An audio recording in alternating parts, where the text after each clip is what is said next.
विलयनों की सांद्रता विभिन्न तरीकों से व्यक्त की जाती है, जैसे नॉर्मलता, मोलरता, मोललता, मोल अंश या पीपीएम इत्यादि।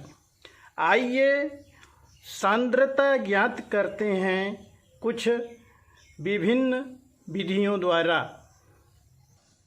सांद्रता के मात्रात्मक गणना के लिए सबसे पहले द्रव्यमान प्रतिशत देखते हैं। उदाहरण के लिए, यदि 22 ग्राम बेंजीन में 122 ग्राम कार्बन टेट्राक्लोराइड घुली हो तो बेंजीन एवं कार्बन टेट्राक्लोराइड के द्रव्यमान प्रतिशत की गणना। आइए गणना करते हैं।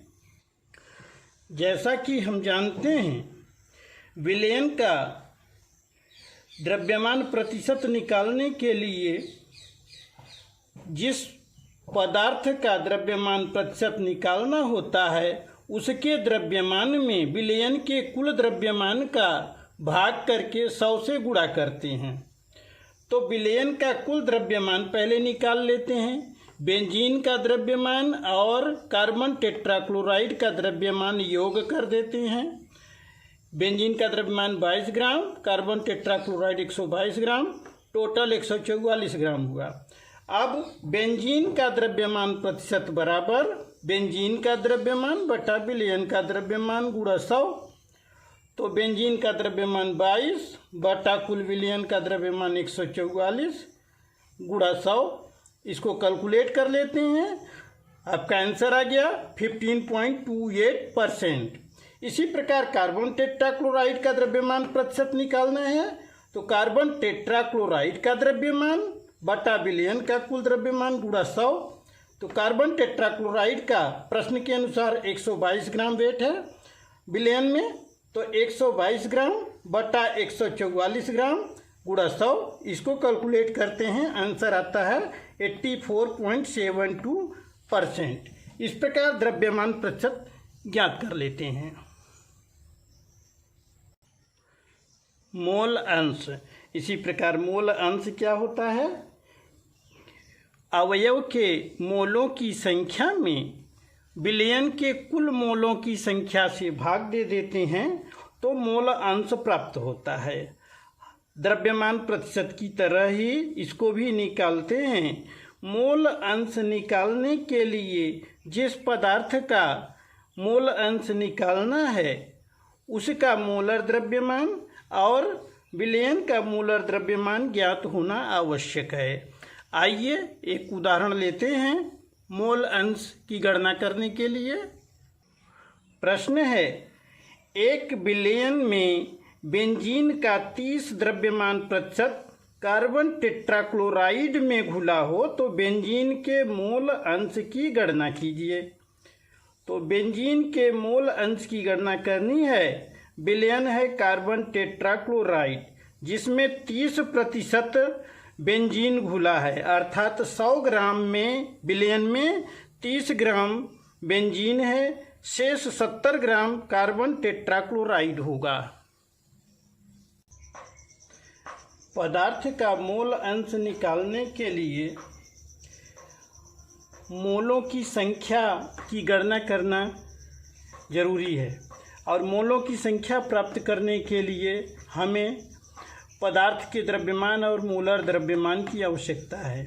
तो पदार्थ का द्रव्यमान चूँकि प्रतिशत में दिया है तो हमने 100 ग्राम में मान लिया।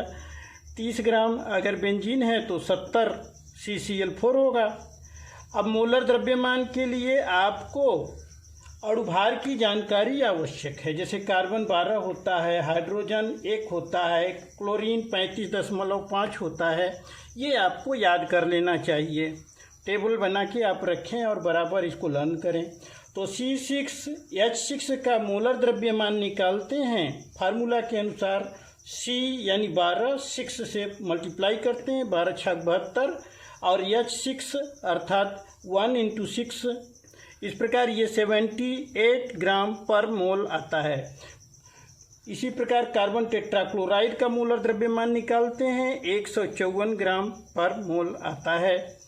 अब NC6H6 अर्थात बेंजीन के मोलों की संख्या, ये निकालेंगे बेंजीन का द्रव्यमान बटे बेंजीन का मोलर द्रव्यमान। तो ये गणना करेंगे, बेंजीन का द्रव्यमान 30 ग्राम, बेंजीन का मोलर द्रव्यमान 78 ग्राम, डिवाइड करेंगे इसको और आपका आंसर प्राप्त होगा 0.385 मोल। ये मोलों की संख्या है जिसे N से प्रदर्शित करते हैं, NC6H6 लिखते हैं इस प्रकार से, अथवा ऐसे आप डिटेल में लिखें। CCl4 के मोलों की संख्या इसी प्रकार कैलकुलेट करते हैं। CCl4 का द्रव्यमान 70 ग्राम बटा CCl4 का मोलर द्रव्यमान अभी निकाले हैं फार्मूला से 154 ग्राम। इसको डिवाइड कर लेते हैं, 0.454 मोल आता है। दोनों के मोलों की संख्या ज्ञात हो गई। अब मोल अंश जिसका भी निकालना है उसका मोलों की संख्या बटा पूरे विलयन का मोल, तो पूरे विलयन का मोल यानी दोनों को जोड़ देंगे, मोलों की संख्या हो जाएगी। तो इस प्रकार हमने लिखा NC6H6 अपान NC6H6 प्लस NCCl4 अर्थात N मोलों की संख्या का संकेत है, बेंजीन के मोलों की संख्या बटा बेंजीन के मोलों की संख्या धन कार्बन टेट्राक्लोराइड के मोलों की संख्या। इनको प्लस करते हैं दोनों को, ये हमें ज्ञात हैं। इस प्रकार बेंजीन के मोलों की संख्या 0.385 अपान इन दोनों का टोटल करते हैं 0.839। इसको कैलकुलेट करेंगे आप, आंसर आपको प्राप्त हो जाएगा 0.459। इस प्रकार से बेंजीन का मोल अंश को x से संकेत से प्रदर्शित करते हैं।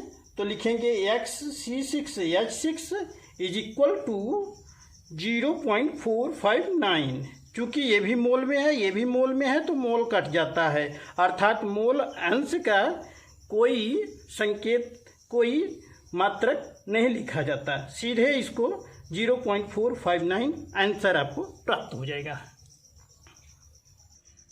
मोलरता, मोलरता क्या होती है?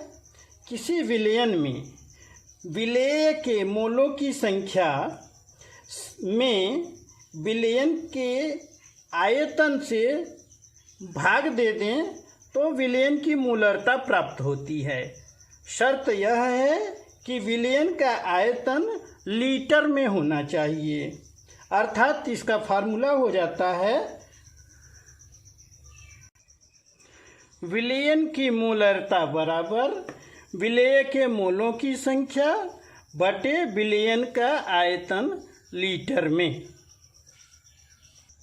अर्थात किसी विलयन की मोलरता ज्ञात करनी हो तो हमें विलेय के मोलों की संख्या अर्थात सॉल्वेंट के मोलों की संख्या तथा सॉल्यूशन का आयतन लीटर में ज्ञात होना आवश्यक है। किंतु प्रश्न में कभी कभी यह प्रत्यक्ष रूप से न देके इनडायरेक्ट में देता है, यानी आपको कुछ और बताता है तो कैलकुलेट करके आप मोलों की संख्या और विलयन का आयतन प्राप्त कर लेते हैं और फिर आप डिवाइड करके आंसर प्राप्त करते हैं। आइए कैलकुलेट करते हैं, एक उदाहरण लेते हैं। प्रश्न है कि विलयन की मोलरता की गणना कीजिए यदि 30 ग्राम CONO3 ट्वाइस 6H2O में 4.3 लीटर विलयन में घुला हुआ हो। इस प्रकार विलयन में CONO3 ट्वाइस 6H2O घुला हुआ है, अर्थात ये विलेय है और उसका द्रव्यमान 30 ग्राम दिया हुआ है। मोलर द्रव्यमान हम निकाल लेते हैं, जैसा कि बताया हमको और भाग ज्ञात होना चाहिए। तो कोबाल्ट का 58.7 होता है, नाइट्रोजन का 14 होता है, O का 16 होता है, H का 1 होता है। इस प्रकार आप कैलकुलेट कर लेंगे। ट्वाइस का मतलब इस पूरे का 2 गुना करेंगे। 16 ये है, 16 3 48 और N 14, 48 और 14 जोड़ेंगे और उस पूरे का 2 गुना करेंगे, डबल करेंगे। और इस प्रकार H2O में 6 H2O H 1 है, 1 दूना 2 हुआ, O 16, 16 और 2 18 हुआ, उस पूरे का 6 गुना करेंगे। इस प्रकार कैलकुलेट करेंगे आप 310.7 ग्राम प्रति मोल, ये मोलर द्रव्यमान आ जाएगा। हमको मोलरता ज्ञात करने के लिए मोलों की संख्या और आयतन की आवश्यकता है। तो मोलों की संख्या अर्थात N ज्ञात करने के लिए उस पदार्थ का द्रव्यमान विलयन में कितना घुला हुआ है अर्थात ये, और बटा उसका मोलर द्रव्यमान जो अभी हमने कैलकुलेट किया, ये दोनों की आवश्यकता होगी। तो हो गया 30 ग्राम उसका द्रव्यमान बटा मोलर द्रव्यमान हो गया 310.7 ग्राम। इसको कैलकुलेट करते हैं 0.0966 मोल आ जाता है। मोलों की संख्या आ गई। अब हम कैलकुलेट कर लेंगे मोलों की संख्या, क्योंकि मोलरता बराबर होता है विलेय के मोलों की संख्या। यहाँ विलेय यही पदार्थ है बटा विलयन का आयतन लीटर में। तो विलयन का आयतन लीटर में प्रश्न में दिया हुआ है 4.3 लीटर, ये हमने नोट कर लिया। अब कैलकुलेट कर लेते हैं दोनों का मान रख के। मोलों की संख्या यहाँ कैलकुलेट किया हमने 0.0966 मोल और बटा लीटर में आयतन 4.3 लीटर। यदि ये ml में दिया हो, डेसीलीटर में दिया हो, तो उसे कैलकुलेट करके आप लीटर में बदल लेंगे। इस प्रकार इसको कैलकुलेट करेंगे तो 0.022 मोल पर लीटर। तो इसको मोलरता का संकेत मोल पर लीटर न लिख के कैपिटल M होता है, इससे प्रदर्शित करते हैं। इस प्रकार हमारा आंसर होगा 0.022 M, ये आंसर हो गया। ओके, अब मोललता की गणना करते हैं। मोललता क्या होता है? देखिए, किसी फार्मूला से ही हमको उसकी परिभाषा और मात्रक प्राप्त हो जाता है। जैसे मोललता बराबर होता है विलेय के मोल बटा विलायक का द्रव्यमान केजी में। तो मोल, किसी भी विलेय का मोल हम मोल में निकालते हैं, मोल लिखते हैं बटा किलोग्राम, यानी मोल प्रति किलोग्राम। तो इसकी इसी से परिभाषा बन जाती है मोललता की कि किसी विलयन की मोललता 1 किलोग्राम विलायक में उपस्थित उसके मोलों की संख्या को प्रदर्शित करती है। तो इस प्रकार मोललता विलेय के मोल में विलायक के द्रव्यमान से डिवाइड करने पर प्राप्त होती है। आइए कैलकुलेशन करते हैं एक एग्जाम्पल लेकर। प्रश्न है 20% W/W जलीय पोटेशियम आयोडाइड का घनत्व 1.202 ग्राम पर मोल हो तो KI विलयन की मोललता की गणना कीजिए। 20% द्रव्यमान, तो KI 20% है, अर्थात प्रतिशत मतलब 100 में, अर्थात 100 ग्राम विलयन मान लें तो उसमें 20 ग्राम KI घुला हुआ है। तो जलीय विलयन है, यानी जल का जो 100 ग्राम विलयन है उसमें 20 ग्राम तो KI हो गया, तो शेष 80 ग्राम जल हो गया, यानी विलायक हो गया। तो विलायक 80 ग्राम है और फार्मूला में हमको विलायक का वेट चाहिए, लेकिन केजी में। तो 80 ग्राम को हम कैलकुलेट करेंगे केजी में तो 0.080 केजी आएगा। इस प्रकार आइए कैलकुलेट करते हैं। इस प्रकार जल का द्रव्यमान हमने केजी में निकाल लिया 0.080 किलोग्राम। अब KI का मोलर द्रव्यमान निकाल लेते हैं। जैसा कि मैंने बताया, अणुभाग K का 39 होता है, I का 127 होता है। इसको जोड़ लिया, KI का मोलर द्रव्यमान 166 ग्राम पर मोल आ गया। अब KI का आणविक द्रव्यमान कैसे निकालेंगे? मोलों की संख्या 20 ग्राम इसका वेट है बटा इसके मोलर द्रव्यमान से डिवाइड करेंगे 166, तो ये प्राप्त हो जाएगा। फार्मूला अभी हम पहले भी बता चुके हैं आपको। तो ये आप कैलकुलेट करेंगे 0.120, ये मोलों की संख्या आ गई। अब विलयन की मोललता की गणना करेंगे। तो विलेय के मोलों की संख्या, यानी ये अभी जो हमने निकाला है इतने मोल, बटा विलायक का द्रव्यमान केजी में, ये हमने प्राप्त किया है। क्योंकि 20% है तो यानी कि 100 ग्राम में 20 ग्राम ये है, तो जाहिर सी बात है कि जल 80 ग्राम होगा, उसी को केजी में बदल दिया।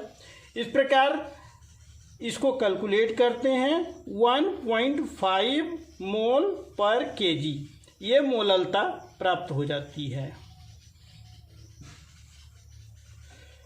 हमको ये सोचना है कि ये जो मेन हमें मोललता निकालने के लिए जो मेन चीज़ें चाहिए वो यदि सवाल में नहीं दिया है तो वो कैसे प्राप्त होती हैं, उनका फार्मूला हमें चाहिए। जैसे मोलों की संख्या, तो मोलों की संख्या हमें नहीं मालूम है, नहीं दिया है सवाल में, तो हम जानते हैं कि उस पदार्थ का द्रव्यमान हम निकाल लें और मोलर द्रव्यमान से उसमें भाग दे दें तो आ जाता है। तो मोलर द्रव्यमान हम अपने से निकाल लेते हैं कि आई क्या, और द्रव्यमान दिया है तो डिवाइड करके हम मोलों की संख्या प्राप्त कर लेते हैं। Okay, thank you.